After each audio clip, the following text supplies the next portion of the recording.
చదువుల తల్లి సరస్వతి దేవిని మనం పూజించాలి అని అంటారు. సరస్వతి దేవి ఉందా నిజంగా? మీరు నమ్ముతారా? సరస్వతి దేవి లేదు.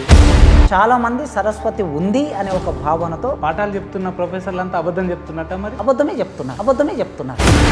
అబద్ధం చెప్తే వాళ్ళు ప్రొఫెసర్లు ఎందుకు అవుతారు సార్? టీచర్లు ఎందుకు అవుతారు? లెక్చరర్లు అవుతారు? దేవుని దృష్టిలో బిడ్డలందరూ సమానమే కదా. బిడ్డలందరూ సమానమైనప్పుడు ఒకడు కుంటోడు, ఒకడు గుడ్డోడు, ఒకడు డబ్బున్నోడు, ఒక డబ్బు లేనోడు, ఒకడికి ఆకలికి అలమట్టించోడు, ఒకడు పేదవాడు, ఒకడు ఆధిపత్యం చెలావించేవాడు, ఈ అసమానతలు ఉన్నాయంటే దేవుడు అనేవాడు లేదు. జన్మలో చేసుకున్న పాపాలన్నిటికీ ప్రతిఫలంగానే ఈ జన్మలో ఇలా ఉందంట. వేదాలు కొందరే చదవాలి, లేదా గుడిలోకి కొందరే వెళ్ళాలి, బడిలోకి కొందరే రావాలి అనే పరిస్థితి అంబేద్కర్ను బయట ఎందుకు కూర్చోబెట్టారు? నిజంగా కాసిం సార్ అనే వ్యక్తి ఆయుధాలు నక్సలైట్లకు సప్లై చేస్తూ ఉంటాడా? 2020 జనవరిలో నన్ను అరెస్ట్ చేసినప్పుడు పీర్ల పండుగ అంటే ప్రధానంగా అది ముస్లిం వర్గానికి సంబంధించిన పండుగ అన్నట్టు ఎలివేట్ అవుతుంది. మతాల మధ్యన ఉండే వైషమ్యం వలన, వైరుధ్యం వలన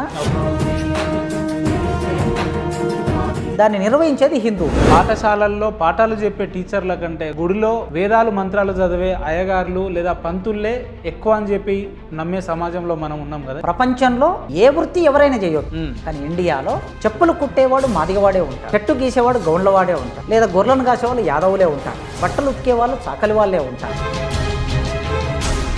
అధర్మాన్ని ధర్మం పేరున చలామణి చేశారు. గుడిని నమ్మే కంటే బడిని నమ్మితే బాగుంటుంది అనే ఒక ఆలోచన ఇంకెప్పుడు తీసుకురాబోతున్నారు ప్రజల్లో? గుడి మూఢత్వానికి కేంద్రం, మూఢనమ్మకానికి కేంద్రం. గుడి సంపదకి కేంద్రం, బడి జ్ఞానానికి కేంద్రం.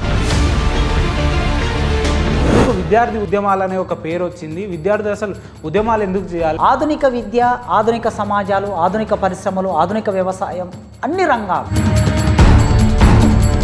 ఉస్మానియా యూనివర్సిటీకి పూర్వ వైభవం రావాలని అంటే ప్రొఫెసర్లు చేయాల్సిన బాధ్యత ఏంటి, లేదా రాజకీయ పార్టీలు చేయాల్సిన బాధ్యత ఏంటి సార్? దీని గురించి 20 ఏళ్లుగా నేను ఉస్మానియా యూనివర్సిటీలో ఒక టీచర్గా, అంతకుముందు 10 ఏళ్లుగా విద్యార్థిగా ఉత్తాన పతనాలను చూశాను నేను.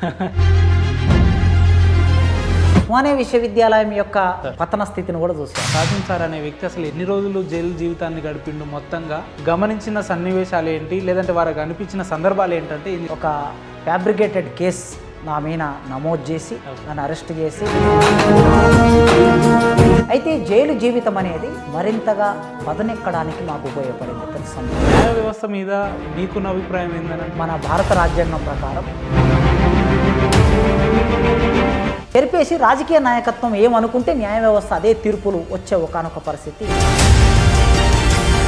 కాసిం సార్ అనే వ్యక్తికి కవిత్వాలు రాయాలి, లేదంటే తను అనుభవిస్తున్న బాధని కావచ్చు, లేదంటే ఇబ్బందులను కవిత్వ రూపంలో చెప్పాలని ఎవరిని ఉద్దేశించి వారికి ఆలోచన వచ్చిందని అంటే? గద్దర్ కవిత్వాన్ని చూసి నేను కవిత్వానికి దగ్గరయ్యాను. నక్సల్ భావజాలానికి ఆకర్షితులైండు అంటే ఆ ప్రాంత బిడ్డ కాబట్టి, లేదంటే ఆ పెరిగిన ప్రాంతం అదంతా వాతావరణం కాబట్టి. ఒక దొర వస్తున్నాడంటే దళితులైనటువంటి మేము ఎదురుగా నడుచుకుంటూ వెళ్ళే పరిస్థితి ఉండేది. కాళ్ళకున్న చెప్పులను తీసి చేతిలో పట్టుకొని ఇట్లా వంగిపోతూ, ఆ స్థితి నుంచి తలెత్తుకొని నిలబడే ఒక స్వేచ్ఛ